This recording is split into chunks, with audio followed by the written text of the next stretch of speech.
안녕하세요. 올해 46살 미혼남입니다. 경기도 외곽의 작은 도시에서 1년 하고도 두어 달. 이곳에서의 시간은 묘하게 흘러갔어요. 회사 발령으로 서울 본사에서 안성 공장으로 설비 안정화와 기술, 인력 교육이라는 임무를 띠고 파견된 지 벌써 1년이 넘었죠. 처음엔 6개월이면 끝날 줄 알았던 이 생활, 생각보다 길어졌어요. 46, 고향을 떠나 객지 생활을 하는 이유야 저마다 다르겠지만 나에겐 외로움보다는 본능이 더 큰 문제였어요. 의식주. 이 세 글자가 이렇게 무겁게 다가올 줄은 젊었을 땐 미처 몰랐거든요. 잠자리는 그럭저럭 해결됐어요. 회사에서 지원해주는 풀옵션 원룸. 방은 작았지만 혼자 쓰기엔 충분했죠. 밤늦게 퇴근하고 쓰러져 자기엔 안성맞춤이었어요. 옷가지들은 일주일치가 켜켜이 쌓일 때쯤이면 퇴근길에 들르는 셀프 빨래방에서 해결했죠. 세탁기가 돌아가는 동안 멍하니 창밖을 보거나 스마트폰으로 의미 없는 영상들을 넘기다 보면 1시간은 훌쩍 지나갔어요. 문제는 먹는 거였어요. 한 끼라도 굶어서는 도저히 못 버티는. 어찌 보면 축복받았지만 혼자 사는 나에겐 재앙과도 같은 체질이었죠. 삼시세끼를 꼬박꼬박 챙겨 먹어야 하는데 매번 해먹는 건 엄두도 못 낼 일이었어요. 퇴근하고 돌아오면 녹초가 되기 일쑤였고 딱히 요리 실력이 출중한 것도 아니었죠. 결국 외식과 배달 음식에 의존하는 건 당연한 수순이었어요. 처음 몇 달은 그래도 괜찮았어요. 시내에 있는 국밥집, 돈가스집, 중국집, 백반집들을 순례하듯 다니며 나름의 맛집 지도를 그려나갔죠. 하지만 그것도 한두 끼, 한두 달이지. 반년이 넘어가니 안성의 웬만한 식당 메뉴는 눈 감고도 웰 정도가 되었고 문제는 그 어떤 음식에서도 더 이상 새로운 맛이나 감흥을 느낄 수 없게 되었다는 점이었어요.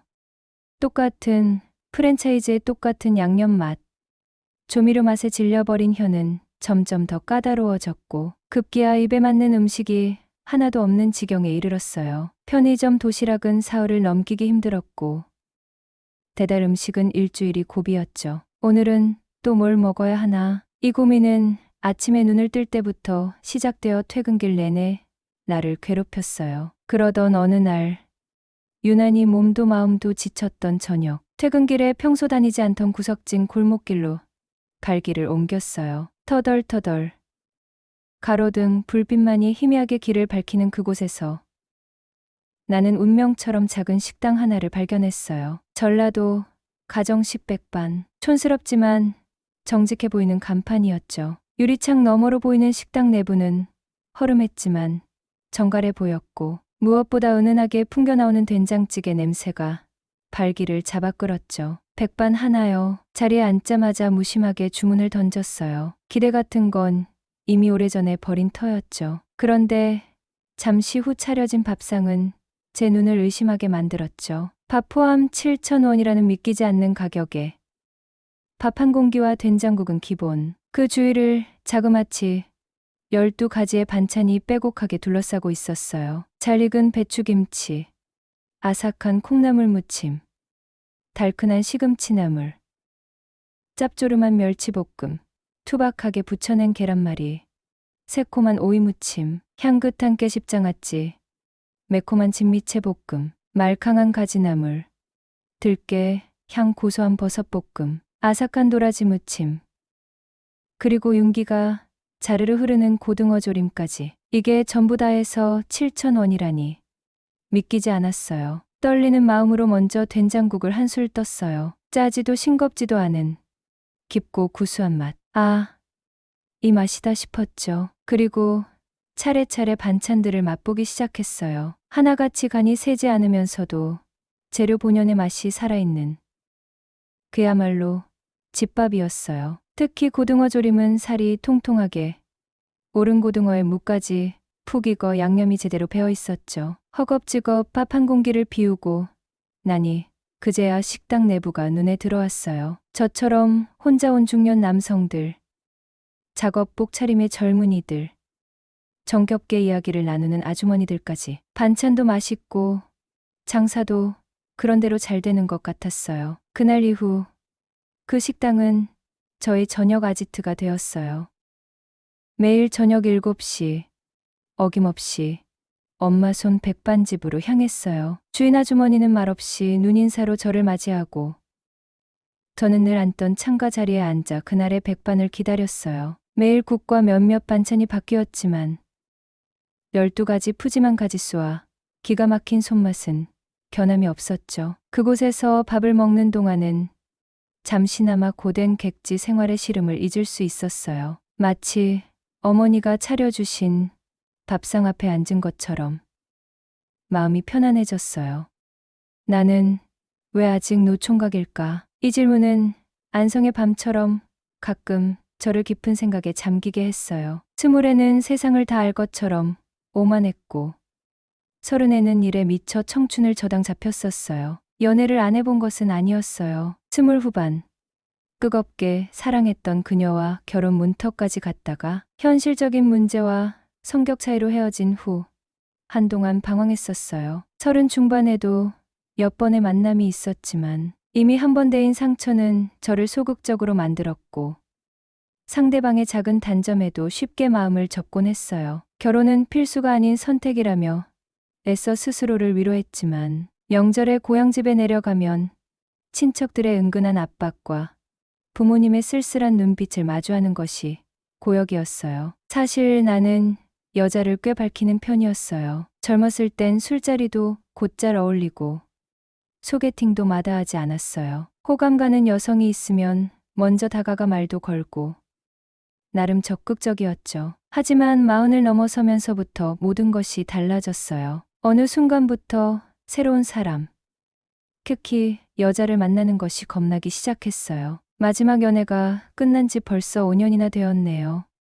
그 사이 세상은 변했고 저 역시 변했죠. 머리숱은 눈에 띄게 줄었고 배는 볼록하게 나왔으며 눈가엔 잔주름이 선명해졌어요. 소개팅 제의가 들어와도 나 같은 아저씨를 누가 좋아하겠어 하는 자격지심에 먼저 손사래를 쳤어요. 어쩌다 용기를 내어 나간 자리에서도 상대방의 눈치를 살피기 바빴어요. 나이가 있으신데 아직 하는 무언의 질문이 그녀들의 눈빛에서 읽힐 때면 숨이 턱 막혔어요. 대화는 겉돌았고 어색한 침묵만이 감돌다 끝나는 만남이 반복되었거든요. 예전엔 호기심 반, 기대 반으로 새로운 만남을 기다렸지만 이젠 혹시나 나 때문에 상대방이 시간을 낭비하는 건 아닐까, 내 처지가 부담스럽지 않을까 하는 생각에 먼저 지레 겁을 먹곤 했어요. 늘수그레한 노총각이라는 현실이 주는 무게감, 그리고 어쩌면 영원히 혼자일지도 모른다는 두려움이 저를 짓눌렀거든요. 나의 일, 자동화 설비 유지 보수라는 것은 꽤나 고독한 작업이에요. 거대한 공장 안, 시끄러운 기계 소음 속에서 홀로 문제점을 찾아내고 해결해야 하죠. 수백, 수천 개의 부품 중 어느 것이 말썽인지 알아내기 위해 몇 시간이고 매달릴 때도 있었어요. 문제를 해결했을 때의 성취감은 크지만 그 과정은 철저히 혼자만의 싸움이었죠. 어쩌면 이런 직업적 특성이 나의 성향을 더욱 내성적으로 만들었는지도 몰라요. 주말이면 밀린 빨래를 들고 셀프 빨래방으로 향했어요. 세탁기가 돌아가는 동안 멍하니 앉아 창밖을 보거나 구석에 놓인 낡은 소파에 기대 앉아 꾸벅꾸벅 졸기도 했죠. 가끔은 안성 주변의 작은 산을 오르기도 하고 홀로 영화를 보기도 했어요. 하지만 그런 소일거리들도 잠시뿐. 텅 빈 원룸으로 돌아오면 밀려오는 공허함은 어쩔 수 없었어요. 가끔 그런 생각을 했어요. 엄마 손 백반집 주인 아주머니의 따님은 어떤 사람일까? 아주머니의 음식 솜씨를 닮았다면 분명 따뜻하고 정 많은 사람일 텐데 하고 말이죠. 하지만 이내 고개를 젓곤 했어요. 나이 46에 이게 무슨 주책인가 싶어서요. 혹시라도 그런 기회가 생긴다 한들 나는 또다시 도망치듯 뒷걸음질 칠 것이 뻔했으니까요. 젊은 날의 패기는 이미 오래전에 없어졌고 이제 남은 것은 조심성과 두려움뿐이었어요. 매일같이 그 식당을 아침 저녁으로 찾은 지 한 달쯤 되었을 무렵 그녀에게서 묘한 변화가 느껴졌어요. 평소와 다름없이 가게 문을 열고 들어섰는데 그녀의 모습이 유난히 환하게 느껴졌죠. 늘 반갑게 어서 와요 하고 맞아주셨지만 그날의 미소와 목소리에는 이전과는 확연히 다른 따뜻함과 살가움이 배어 있었어요. 마치 무슨 좋은 일이라도 생긴 듯 평소보다 훨씬 적극적으로 나를 챙겨주고 먼저 말도 걸어오는 그녀의 모습이 눈에 띄었죠. 아저씨는 집이 여기가 아니신가 봐요? 장기 출장 오셨어요? 목소리도 참 곱다 생각하며 대답했죠. 아, 네, 안성 온 지 한 1년 됐는데 아마 앞으로도 한참은 더 있어야 할 것 같아요. 앞으로 잘 좀 부탁드립니다. 그냥 형식적인 말투로 말했는데 주인 아주머니는 제 말이 끝나기가 무섭게 환하게 웃으셨어요. 어머, 그러세요? 객지 생활하면 밥심이 제일 중요해요. 객지밥은 금방 회가 꺼진다니까 하시면서 그날부터 매번 공깃밥 하나를 슬쩍 서비스로 더 챙겨주시곤 했죠. 반찬도 제가 좋아하는 나물 종류가 있으면 제 쪽에 더 수북이 담아주시거나 오늘은 이게 맛이 괜찮네 하면서 한두 가지씩 더 얹어주시기도 했어요. 모자란 거 있으면 눈치 보지 말고 언제든지 말해요. 그 한마디가 어찌나 살갑게 들리던지 특히 제가 멸치볶음을 좋아하는 걸 아시고는 갈 때마다 멸치볶음은 거의 제 전용 반찬처럼 넉넉하게 챙겨주셨어요. 유달리 저를 챙겨주는 그녀에게 나도 모르게 마음이 쓰이기 시작했어요.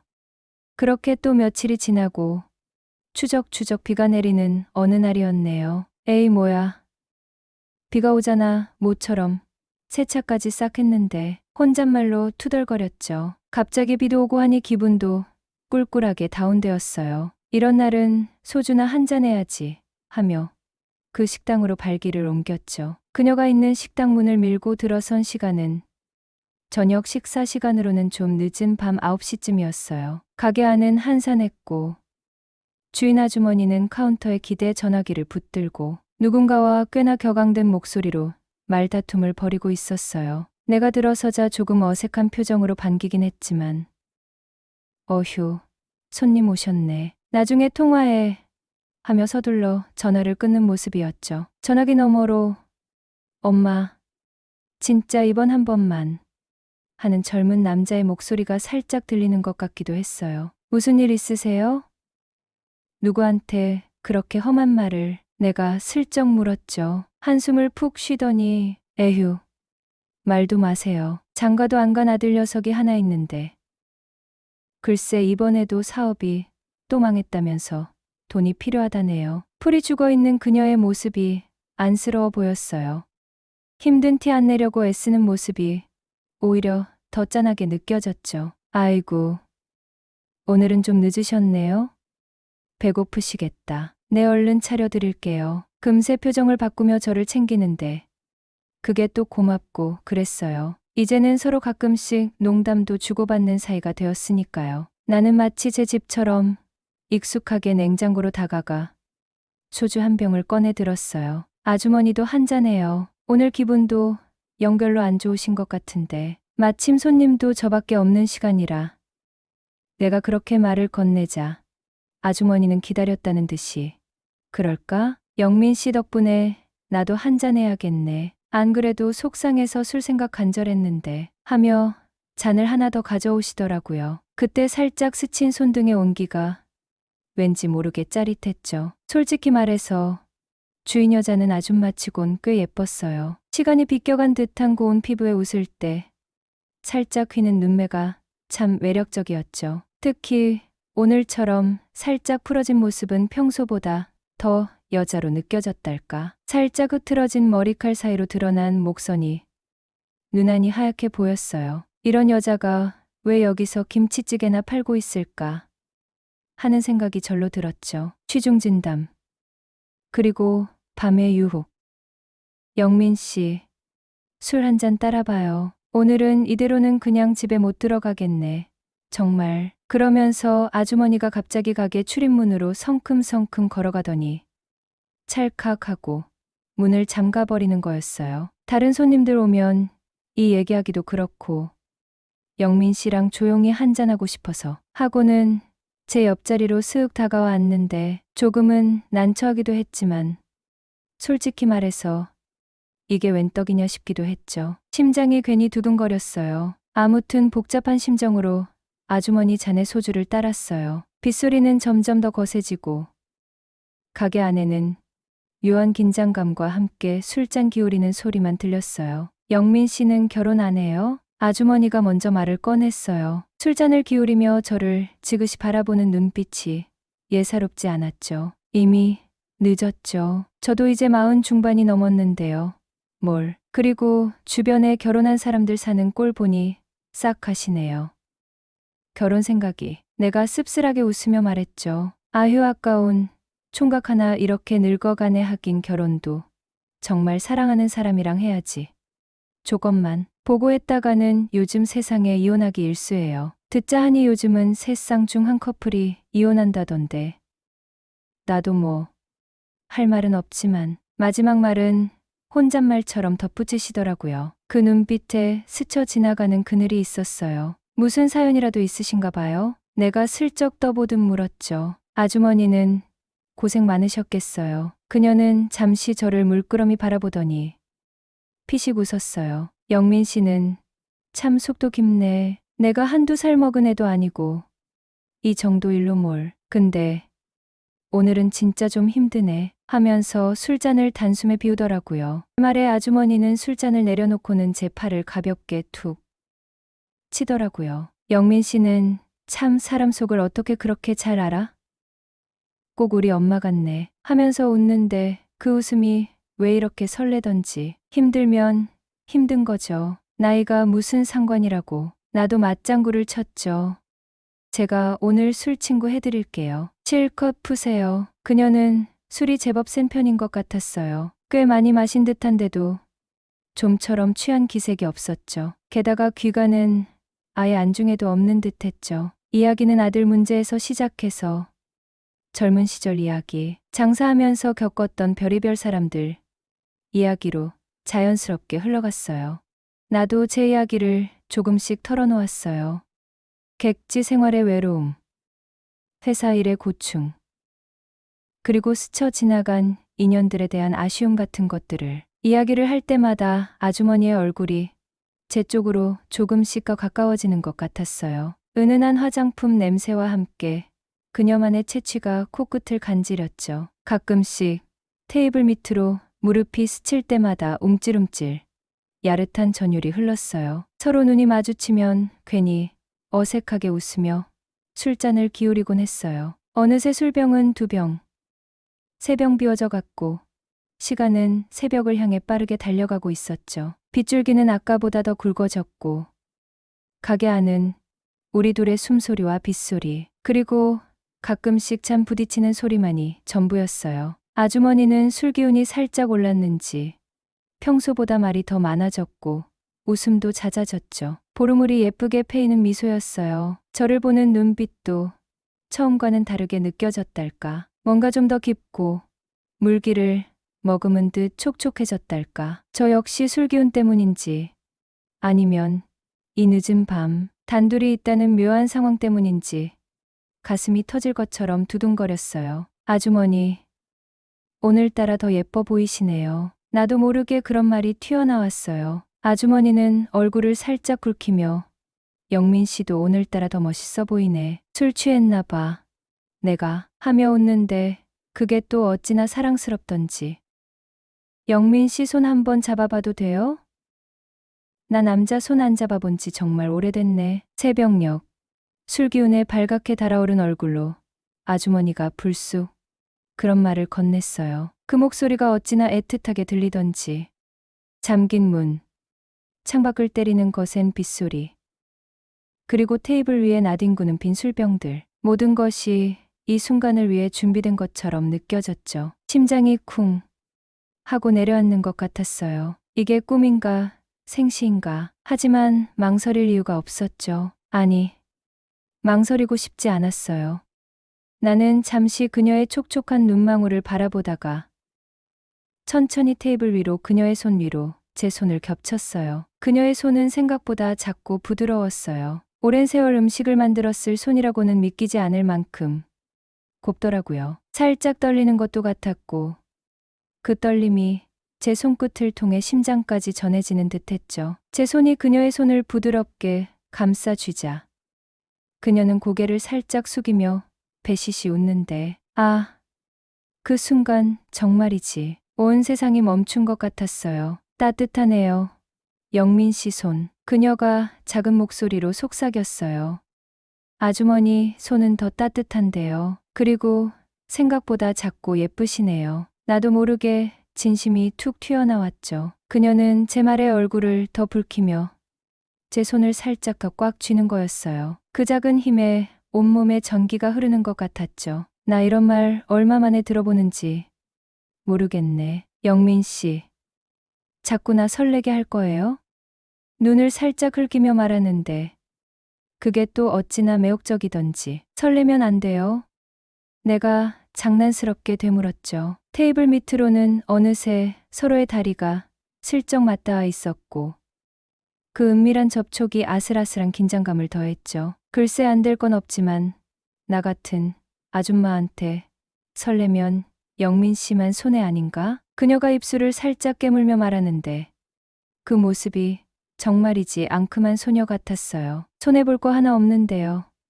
저는 오히려 이런 기회 놓치고 싶지 않은데요. 나는 용기를 내어 그녀의 눈을 똑바로 바라보며 말했죠. 그녀의 눈동자가 살짝 흔들리는가 싶더니 이내 깊은 호수처럼 저를 빨아들이는 것 같았죠. 나 올해 60살이야. 괜찮겠어? 생각보단 나이가 꽤 많았어요. 하지만 그 순간 나는 나이를 잊었죠. 그녀가 갑자기 영화배우 김부선님 아우라도 조금 느껴지고 나이를 먹어도 저렇게 곱게 늙을 수도 있구나 싶었어요. 아줌마, 마치 배우 같으세요. 진짜로요. 어머 총각. 진짜 취했나 보네. 호호호. 오늘 너무 띄워주는 거 아니야? 하면서도 싫지 않은 표정이었죠. 다른 때 같았으면 14살이나 많은 아줌마를 두 번 다시는 만나지 않았겠지만 오랜 타지 생활에 외로움이 사무쳤던 건지 아니면 그녀가 하는 짓이 너무나도 사랑스러워 보였기 때문인지 둘 사이를 너무 쉽게 받아들이고 있었는지도 모르겠네요. 술잔이 오가고 분위기가 한껏 무르익었을 때쯤이었죠. 우리 노래방 가자. 영민 씨. 그녀가 갑자기 벌떡 일어나며 제 손목을 덥석 잡았어요. 이거 참 하며 내가 살짝 난감해하는 표정을 짓자. 왜요? 영민 씨 노래 못해요? 괜찮아. 내가 다 가르쳐 줄게. 하며 막무가내로 저를 잡아 끌었죠. 직원들과 몇 번 가본 적 있는 묘미 10여 개 있는 지하 노래방으로 가게 되었죠. 9월이 막바지라지만 아직도 밤에는 열대야가 계속되었고 좁은 노래방 룸 안에서 맥주까지 마셔가며 신나게 몸을 흔들어대는 그녀의 열기에 제 이마에도 땀이 송골송골 맺히고 있었죠. 참 무지 잘 노는구나. 감탄에 감탄을 더하며 박수를 치고 저도 몇 곡인가 지나간 유행가를 부르며 흥이 한껏 올랐을 때였죠. 잠시 좀 쉬었다 부를 생각에 아무 곡이나 리모컨으로 눌렀는데 그게 하필이면 느릿한 블루스 곡이 걸린 거였죠. 무척이나 화기애애한 분위기라 저도 모르게 용기를 내서 이거 블루스나 한번 칩시다 하고 농담 반 진담 반으로 말했는데 그녀는 기다렸다는 듯이 소파에서 벌떡 일어나는 거였죠. 어색하게 마주서서 처음엔 조금 거리를 두고 몇 바퀴 어설프게 스텝을 옮겼어요. 그녀의 눈은 장난기가 가득했고 어색한 내 모습에 풋 하고 웃음을 터뜨리기도 했죠. 하지만 이내 블루스의 리듬에 몸을 맡기고 자연스럽게 스텝을 밟아 나갔죠. 그러다 서서히 그녀의 따뜻한 체온과 은은한 향기가 그대로 제게 전해져 왔어요. 어색했던지 잠시 망설이는 그녀였지만 거기까지는 오케이라고 생각한 탓일까. 어느새 우리 사이의 거리는 거의 없다시피 가까워져 있었죠. 그녀의 부드러운 머리카락이 제 뺨을 간지럽혔고 제 팔은 자연스레 그녀의 허리를 감싸 안고 있었죠. 그리고 망설임이 다가왔어요. 진도를 더 나가도 좋은 것인가? 그녀의 눈을 바라봤죠. 묘하게 풀린 눈, 젖은 듯한 입술, 그리고 뭔가 갈망하는 듯한 눈빛. 나는 그녀의 허리를 좀 더 강하게 끌어당겼죠. 그녀의 몸이 내게 더 밀착되었고, 나는 그녀의 어깨에 턱을 기대었죠. 영민 씨, 그녀가 속삭였어요. 목소리가 약간 떨리는 듯 했죠. 네, 나 오늘 너무 힘들었어. 그녀의 눈에서 눈물이 글썽였죠. 나는 그녀를 더 꽉 안아주었어요. 그녀의 슬픔을, 그녀의 외로움을 조금이나마 나누고 싶었죠. 그리고 그녀의 입술이 내 입술에 닿았어요. 예상치 못한 순간이었죠. 블루스의 리듬은 잊혀졌고, 오직 우리 둘만의 열기만이 좁은 노래방룸 안을 가득 채웠어요. 시간 가는 줄 모르고 우리는 서로의 존재에 완전히 빠져들었죠. 참 좋았어요. 남들에게 내세울 만한 연애는 아니었지만 우리 둘의 궁합은 그 누구보다도 좋았거든요. 서로의 외로움을 녹여주는 불꽃놀이 같은 만남이었죠. 매일 밤마다 은밀한 데이트를 즐겼어요. 그녀의 식당 문을 닫고 빗소리를 배경 삼아 나누던 술잔. 취기가 오르면 좁은 룸에서 추던 어색한 블루스. 그리고 밤하늘을 수놓았던 뜨거운 입맞춤. 그 모든 순간이 짜릿하고 황홀했죠. 마치 오래된 연인처럼 우리는 서로에게 깊이 빠져들었어요. 그렇게 1년 정도 뜨겁게 연애를 했어요. 그런데 예상치 못한 현실이 우리를 갈라놓았죠. 회사에서 저를 서울 본사로 복귀시키는 발령이 떨어진 거예요. 설비 안정화 임무는 마무리되었고 이제는 서울에서 다른 프로젝트를 맡아야 한다면서요. 갑작스러운 이별이었어요. 저는 어쩔 수 없이 안성을 떠나야 했죠. 그녀와의 만남은 처음부터 정해진 결말이 있었는지도 몰라요. 각자의 텅 빈 마음을 채우기 위한 일종의 위안 같은 거였을지도. 그래서 서울로 돌아갈 땐 별 감흥이 없었어요. 어차피 엔조이나 다름없는 만남이었으니까요. 다시 만나기는 힘들 거라고 서로에게 상처 주지 않고 좋은 기억으로 남겨두자고 생각했죠. 하지만 그건 제 착각이었어요. 현실은 생각보다 훨씬 컸죠. 밤마다 외로움이 파도처럼 밀려올 때마다 그녀가 떠올랐어요. 따뜻한 손길, 부드러운 미소, 그리고 귓가에 맴도는 그녀의 목소리. 그 모든 것이 저를 괴롭혔죠. 끼니 때는 그녀의 손맛이 그리워 입맛을 다지는 날이 많았어요.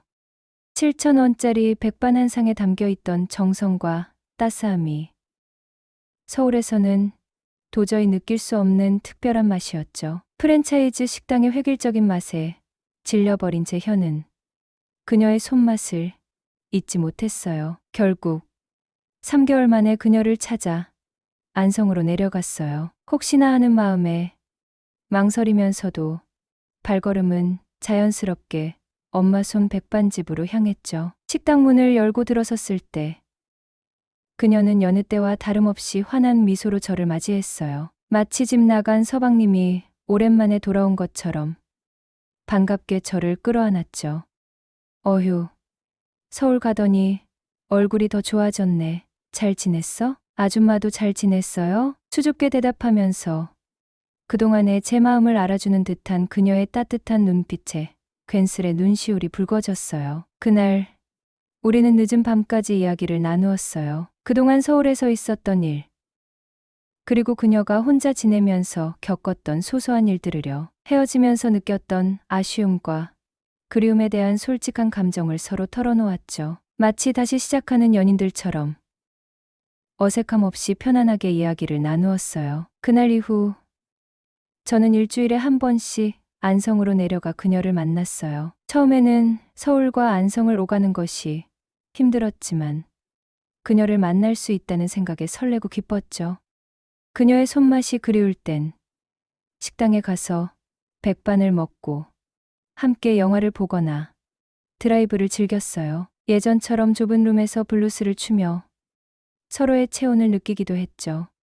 그녀는 여전히 아름다웠고 매력적이었어요. 시간이 흐르면서 그녀의 주름은 조금 더 깊어졌지만 그만큼 더 깊은 매력을 풍겼죠. 그녀의 따뜻한 마음씨와 긍정적인 에너지는 제게 큰 위안이 되었어요. 그녀와 함께하는 시간은 고된 서울 생활에 지친 제게 작은 휴식과도 같았죠. 우리는 서로의 삶에 자연스럽게 스며들었어요. 마치 오랜 친구처럼, 때로는 연인처럼. 우리는 서로에게 의지하며 행복한 시간을 보냈어요. 어느 날, 그녀가 제게 조심스럽게 물었어요. 영민 씨, 우리 앞으로 어떻게 할까?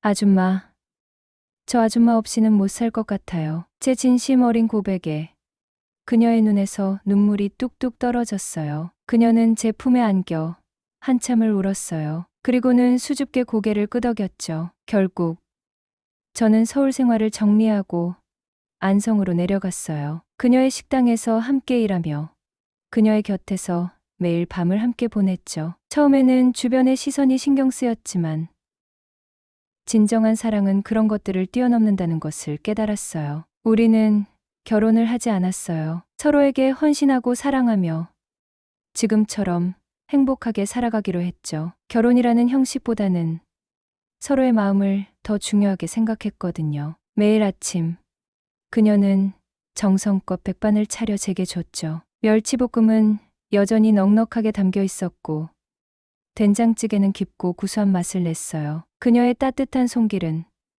제 삶을 행복으로 가득 채웠죠. 밤이 되면 우리는 함께 식당 문을 잠그고 빗소리를 들으며 술잔을 기울였어요. 때로는 어색한 블루스를 추며 웃었고 때로는 서로의 어깨에 기대어 위로를 나누었죠. 그녀는 이제 제 삶의 전부가 되었어요. 참 좋았죠. 남들에게 내세울 만한 연애는 아니었지만 우리 둘의 궁합은 그 누구보다도 좋았어요. 매일 밤마다 은밀한 데이트를 즐겼고 서로의 외로움을 녹여주었죠. 어쩔 수 없는 이별, 예정된 수순이라 생각했지만 그녀는 제 삶에 없어서는 안 될 존재가 되었어요. 이제 우리는 서로에게 얽매이지 않고 자유롭게 사랑하며 함께 나이 들어가기로 했어요. 행복한 해피엔딩을 맞이했죠. 밤하늘을 수놓은 별빛처럼 우리의 사랑은 영원할 거예요.